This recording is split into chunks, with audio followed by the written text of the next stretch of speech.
This is a Millionaire Theme Hour, one of your favorite hours that I do on this show, and one of mine as well.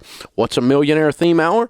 Well, I guess about 2 years ago, we decided to occasionally take an hour and take calls only from millionaires and ask them how they did it. Because if you want to be skinny, you know what you do? You ask skinny people. If you want to be successful in business, you know what you do? You ask people that are successful in business. If you want to grow hair, you don't ask me. I don't have any. If you want to be married for many years, you don't ask somebody who's been married 14 times with an opinion. You ask somebody who's been married 67 years. How'd you do that? It's called best practices. You emulate people that are successful. You learn from people that are really successful. And one of the things you have to do in the process is you have to stop believing mythology about the area. You have to stop believing the lies about the area of your life you want to get better at. And there are lies about millionaires. There are lies about the wealthy that are out there. And they're particularly loud in the middle of this ridiculous political season. All the wealthy inherited their money. We need to do wealth redistribution because it gets stuck with the wealthy families. Lie. Only way to get rich is to be crooked and steal from people. All those rich people are crooks. Lie. Most rich people they're all rock stars and professional athletes and actors. Lie.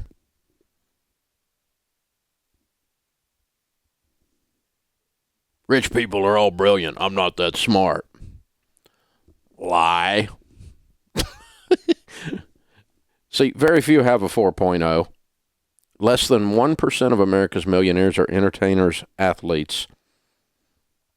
Very, very few are crooks. Because people don't do business with crooks. They fire them. And they make the news, but it isn't a proven method of building wealth. And 9 out of 10, 88% of America's millionaires are first-generation rich. They did not inherit it. So I'm going to prove it to you. I'm going to take calls this hour from millionaires, real millionaires. $1 million net worth it means that what you own minus what you owe is more than $1 million. Your net assets minus your net liabilities equals $1 million. It has nothing to do with your income. You can have a high income or low income. $1 million a year income does not make you a millionaire. That is not what a millionaire is. Now, there's stupid politicians on the national scene that don't even know the definition of this, but that is the technical definition of a millionaire and the actual only real definition of a millionaire. So we're going to talk to real millionaires and find out about them so you can find out how to really do this. Karen is going to start us off. She's in Madison, Wisconsin. Hi, Karen. How are you? I'm good. How are you, Dave? Better than I deserve. What's your net worth, ma'am? About 2.5 to 2.7, somewhere in there. Okay, cool. And what's it invested in? About 70% is in our IRAs. About 20% are in other investments, mutual funds, savings, emergency funds, that kind of thing. About 10% in our house. Okay, so you got about a $300,000 house. Okay, and the rest is basically in mutual funds of some kind, whether it's 401ks or IRAs or otherwise, right? Right. Mm-hmm. Very good. And so how old are you? 69. Okay, cool. How much of this did you inherit? None of this did we inherit, although my parents do have a trust set up that after their death, but that's not included in this at all. This is what we did on our own. Yeah, and you haven't got any of this money because of that trust, is what you're saying. Correct. Okay, cool. Yeah. And through your working lifetime, what's been your range of income, your household income? Oh, well, my husband and I were both teachers. We're both retired teachers. Mm-hmm. And so we started teaching about 46 years ago, started out at about combined $14,000 a year when we started. Mm-hmm. When we retired, we were earning combined about $125,000. So you did all of this on that. Wow. Yes. Okay. So your degrees are in education? Correct. Mm-hmm. Okay. And what were your GPAs? Mine was about a 3.5. My husband was a little less than that. But Okay. All right. So you're smart, but you didn't make all this money because you're a genius. No. Okay. How much money did you, how much of this money of your wealth is there because you borrowed money to create wealth? Oh, absolutely none of it. Okay. All right. And what part has giving played in your financial plan? Well, we've been and are currently helping family, and are very happy to do that, and we hope to do more.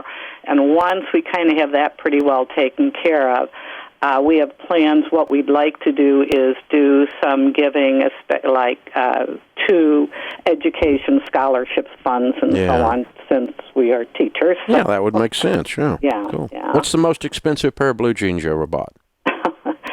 $25. That's about it. Okay. And how many brand new cars did you buy before you had $2.6 million? Oh, we did have a few, but it's been a combination of new and used cars, and we've always kept them around 10 years or so. We don't buy them very often. Mm-hmm. We always pay cash for them. Okay. All right. Very cool. Okay. So do you think that this can still be done? I mean, you're worth almost $3 million and you were two teachers and you did it through your working lifetime. I'm guessing you just did it with steady saving and investing, right? That's absolutely what it was, yes. Yeah. And my parents were good role models that way, because with what my parents had, they didn't, my dad was a federal employee. He didn't. Oh, I forgot to ask you, how much of this money did you steal? We didn't steal any of it. Well, you always hear millionaires are crooks, so I just wanted to check. No, okay. No. But they were good role models for us, taught us, so we kind of followed their what they taught us over the years. So what would you're a teacher, what would your advice be to the 25-year-old version of you that's listening to this? Well, a lot of what my own parents taught me. They said, start saving early, pay yourself first, take advantage of all the opportunities that your job offers you. Don't buy something unless you can pay cash for it. Education's important. But I'd also say that college isn't for everyone, but regardless, when you graduate from high school, you still need some kind of training beyond high school in order to get some kind of a decent paying job. So, Amen. And, just set goals, for yourself, prioritize them, and it's just small steps along the way.